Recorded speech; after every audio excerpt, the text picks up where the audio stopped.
നമ്മുടെ സമൂഹത്തിൽ ഈ ആൾദൈവങ്ങൾ ഒരുപാടുണ്ട്. ഇപ്പൊ ദൈവത്തെ പോലും ക്വസ്റ്റ്യൻ ചെയ്യുന്ന സയൻസ് ആണ് ഇവിടെ ഉള്ളത് എന്ന് വിശ്വസിക്കുന്ന മനുഷ്യരാണ് നമ്മളെല്ലാവരും. ആ സമയത്താണ് ഈ സെലിബ്രിറ്റി സ്റ്റേറ്റസിലുള്ള ആളുകൾ പോലും ഈ ആൾദൈവങ്ങൾ എന്തോ വലിയ സംഭവമാണ് എന്ന് വിചാരിക്കുന്നത്. ആൾദൈവം യേശുക്ക് ആൾദൈവം അല്ലായിരുന്നോ? ആണോ? ആണല്ലോ. യേശു ആൾദൈവം അല്ലായിരുന്നോ? ആണ്. ഇപ്പൊ നമ്മുടെ സമൂഹത്തിൽ പ്രസന്റ് ആയിട്ട് ആൾദൈവങ്ങളുണ്ട്. അവരെ സെലിബ്രേറ്റ് പേര് പറയാമോ? അമൃതാനന്ദമായി പോലുള്ള ആളുകൾ. ഞാൻ അമൃതാനന്ദനെ പക്ഷെ ഞാൻ നല്ലൊരു ഇതായിട്ടാണ് കാണുന്നത്. അതായത് അവര് ആണുങ്ങൾ മാത്രം ദൈവമായിട്ട് ഉണ്ടായിരുന്ന സ്ഥലത്ത് നിന്ന് ഒരു സ്ത്രീ ദൈവമായിട്ട് വരുന്നു, അവരെ ലോകം അംഗീകരിക്കുന്നു, സ്ത്രീനെ ദൈവമായിട്ട് അംഗീകരിക്കും. അപ്പൊ ആ ഒരു രീതിയിൽ അവരൊരു ദൈവത്തിന്റെ ഇടയിൽ ഫെമിനിസ്റ്റ് എന്ന് പറയാം. ഞാൻ അങ്ങനെയാണ് അവര് കാണുന്നത്. ബാക്കി ഇപ്പൊ അവർക്ക് എന്തായിക്കൂടെ? ഈ ആണുങ്ങൾക്കെല്ലാം ആവാമെങ്കിൽ എന്താ അവരുടെ ആയിക്കൂടെ?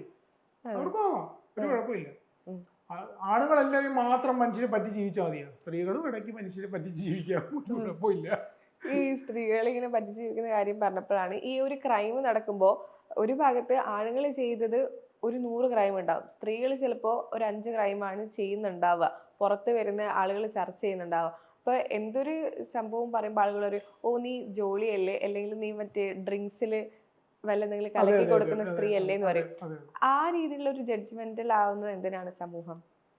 അത് ഞാൻ ഈ നേരത്തെ പറഞ്ഞ സാധനമാണ്. സ്ത്രീകളെല്ലാം ഇന്ന രീതിയിൽ മാത്രമേ ആവൂ, വീട്ടിലെ ജോലി ചെയ്യുക, അല്ലെങ്കിൽ ഷോക്കേസിലൊക്കെ വെക്കാൻ കൊള്ളാം, അങ്ങനെയൊക്കെയുള്ള, മനസ്സിലായില്ലേ? അത് മാത്രമേ അവർ അനുവദിക്കൂ. എനിക്ക് ദോശ ചുട്ട് തരാൻ കൊള്ളാം, ചായ ഇട്ട് തരാൻ കൊള്ളാം, അങ്ങനെയൊക്കെയുള്ള. പിന്നെ ഒരു പാട്ടൊക്കെ ഉണ്ടല്ലോ, എന്താണ്, പൂമുഖവാതിൽക്കൽ, അതിനൊക്കെ കൊള്ളാം. ബട്ട് അവർ ഒരിക്കലും എന്നെ പോലെ വിഷം കൊടുക്കാൻ പാടില്ല, മനസ്സിലായില്ലേ? ഞാൻ അടിക്കുന്ന പോലെ ആരെയും അടിക്കാൻ പാടില്ല, അങ്ങനെയൊക്കെയുള്ള. ഇപ്പൊ ആണുങ്ങൾ മാത്രം റേപ്പ് ചെയ്താൽ മതി, അങ്ങനെയൊക്കെയുള്ള ചിന്താഗതിയുള്ള ആണുങ്ങളായിരിക്കും അങ്ങനെ ചിന്തിക്കുന്നത്.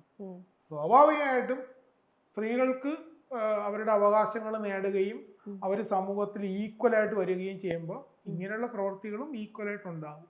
അതിൽ കുഴപ്പമൊന്നുമില്ല. അത് നിയമത്തിന്റെ സൈഡല്ലേ, അത് വേറൊരു സൈഡാണ് സത്യത്തിൽ.